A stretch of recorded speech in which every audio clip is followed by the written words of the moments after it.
Of the thousands to millions of viral diseases that exist in nature, nearly none are as vicious, sinister, or horrifying as rabies, a viral disease that is caused by lyssavirus rabies. It is a type of nootropic virus, meaning it can affect nerve tissue, and is historically known to have spread through the saliva of infected animals. And of the pathogens we know of, rabies is one of the longest stories in human history, as even over 4,000 years ago, in ancient Mesopotamia, where modern Iraq sits, they wrote on tablets strict rules regarding rabid dogs, and the punishment bestowed on owners who let their infected pets bite men or slaves. And given these historical accounts, it also means that the rabies is one of the oldest viruses known to humans, and over the years has no doubt claimed an untold amount of lives. I mean, even today, with the progress we have made combating this virus, such as through the invention of the vaccine, post-exposure treatment, and monitoring animal populations, it still is responsible for roughly 59,000 deaths worldwide each and every year, with many researchers actually believing the true number of victims to be much higher. And part of the problem is that rabies is extremely fatal. Now yes, it is an almost entirely avoidable disease if one takes the proper shots and treatment steps after a bite. However, if you are bit, do not do this, and then begin exhibiting symptoms, you are basically a goner, as the emergence of symptoms means the virus has bypassed your immune system and entered the central nervous system, thus spelling almost certain doom, with the fatality rate at that point essentially being 100%. In fact, thus far, only 31 to perhaps 34 cases throughout history are known of where someone has developed rabies symptoms and survived. And then of those bunch, only 2 of them fully recovered, with the rest suffering from permanent neurological issues, and in some cases even dying months or years after, due to the lingering effects. And something else that makes rabies so remarkably scary, besides just its mortality rate, is how it actually kills you. Because at first the symptoms tend to be non-specific, itching at the site of exposure, and some flu-like symptoms. Nothing major and definitely no clear sign that your pending doom is coming fast. Eventually these symptoms become more extreme, as you start to develop seizures, paralysis, sensitivity to light, sounds, and even touch. While then your brain starts to rapidly inflame, causing massive neurological disruptions that can lead to respiratory and cardiac failure. However, of all the symptoms that rabies can cause, what most people think of when they picture this disease is the violent, erratic mental state that some victims experience. You know, where they basically lash out and bite at whatever they can. And though this violent state is synonymous with rabies, it's actually a symptom that is only seen in one of the 2 forms of the disease, known as furious rabies. Whereas then you also have the more rare kind, known as the dumb rabies. And of the 2, furious is far more common, with 80% of patients experiencing it. And this form is also heavily associated with hydrophobia, another hallmark sign of rabies, which occurs when someone develops an intense fear of water. That can be so intense sometimes that attempting to drink water causes painful convulsions of the throat, with the sheer idea of drinking or hearing sounds of water possibly causing them to have those spasms. And this is all part of the virus's plan, so to speak, as it spreads through saliva and thus would not want you diluting your precious spit with water. Well, then the infection also ramps up saliva production overall, so that transmission is easier. And this often leads to another classic sign of the disease, which is extreme foaming from the mouth. And technically, every animal that can get rabies can also acquire this furious form. Yet, the fury part does seem to differ in how it manifests animal from animal. Those that tend to be more territorial and aggressive naturally, such as foxes, cats, or dogs, tend to become more violent and problematic than animals like sheep or cattle. I mean, there is a reason why the horror movie Cujo was about a dog and not a goat. Here's the thing though, that movie could have actually been a whole lot scarier and deadlier, as it did not feature the rabid animal, which some have claimed to experience the most furious level of rabies amongst all animals, with one report even dubbing it the most dangerous possible creature to get infected. And this would be the wolf. Now, most cases of human rabies that happen today, and even historically, are not caused by the wolf.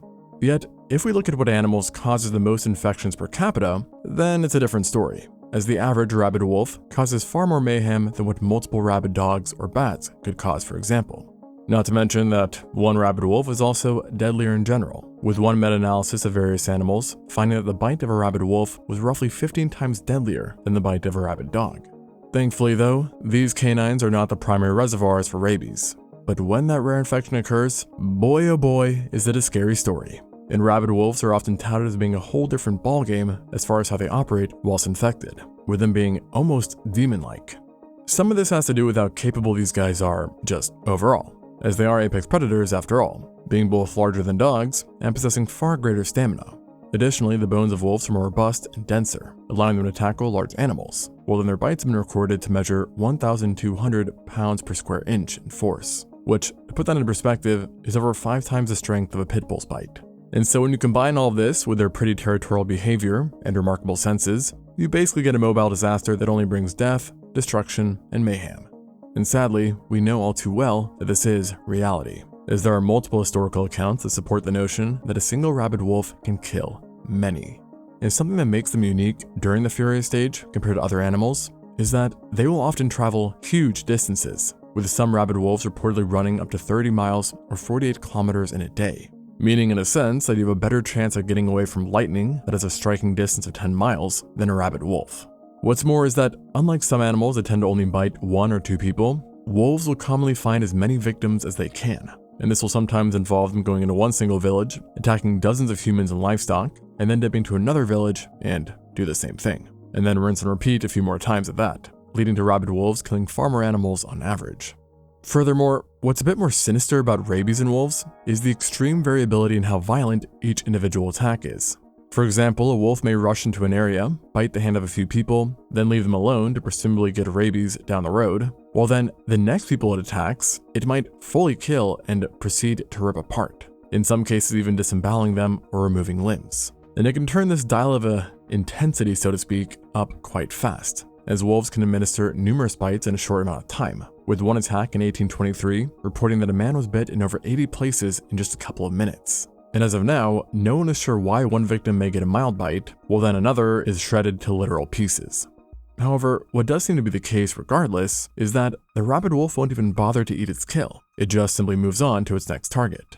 And another tricky aspect of rabid wolves, as if there could be more, is that all their logic and survival rationale is replaced with, well, madness. At least in the sense that pain, sounds, or sights that would usually scare the bejesus out of a wolf has no effect on a rampaging infected.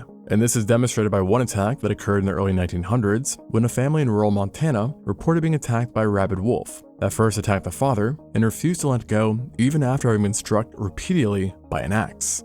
It was only after being shot in its shoulder that it stopped finally biting the dad. However, instead of fleeing, the beast doubled down and set its sight on the daughter, who had fired the shots, and charged her with quote-unquote red eyes filled with hate and madness. Fortunately though, the daughter remained calm enough to fire a second round that ripped through its heart, and thus finally bringing it down. And remember, this incident occurred at a time with modern firearms. So now imagine a rabid wolf in medieval times, or one running through an area where no one is properly armed. And just one word for you there, massacre. And there are reported cases of such attacks.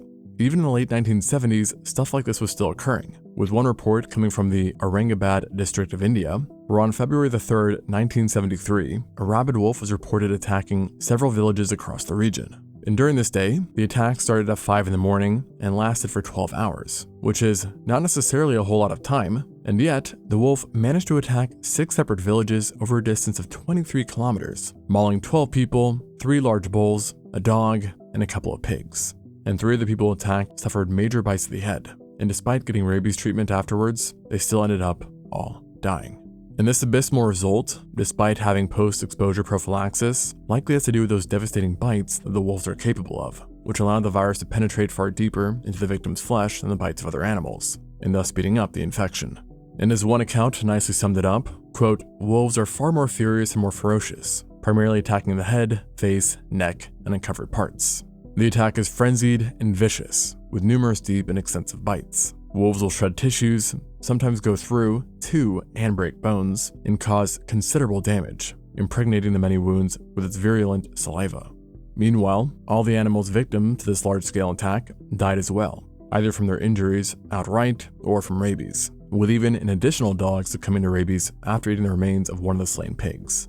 And guess what? This attack is not even at the bad end of the spectrum of rabid wolf attacks, as they can occur on a much larger scale. And this was seen in France back in 1851, where a local hospital, police report, and a letter from a government ministry all confirmed that in the realm of the Lourdes forest, a rabid wolf in the span of just 7 hours traveled 45 kilometers and rampaged through 9 villages, biting over 40 people, which includes 19 children, and then on top of that, 96 different animals, including 64 cows, 14 horses, 8 sheep, 6 pigs, 3 goats, and 1 dog. And if you add that all up, that's 136 victims, meaning that despite traveling for 45 kilometers, the wolf still managed to bite something every 3 minutes, approximately.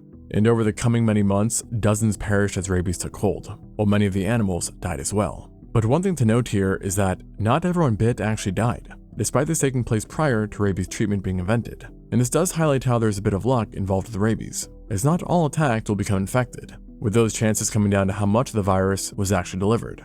However, with that said, no one, and I mean absolutely no one, should be taking any chances with rabies, no matter how insignificant the bite was. As in 1868, for example, a rabid wolf attack in Kansas left one man with a slightly bitten finger. And given its location and what doctors knew about the disease, they did advise the man to amputate his finger. However, he refused, and ultimately that decision cost him his life, as a few months later, he developed the virus and died. And that is the other nightmarish aspect for people who are attacked by these rabid wolves, or any rabid animal for that matter. The part afterwards where you don't know if you're going to be okay or go insane and die. A horrifying mental anguish, especially considering that this virus can have an incubation period as long as 7 years. However, with that said, most incubation periods are usually much shorter than 7 years, typically ranging from 1 to 3 months. And given how nightmarish this disease is, many victims of rabid wolf attacks suffered through these times, as on top of their presumable wounds, they were often treated with superstition by their peers, as the dangers of rabid wolves were well known in most areas. And while we don't know the exact numbers of how many people were killed by rabid wolves before the advent of modern medical practices, there are death records from preceding centuries that attribute rabid wolves as the most spectacular and direct source of infection for men.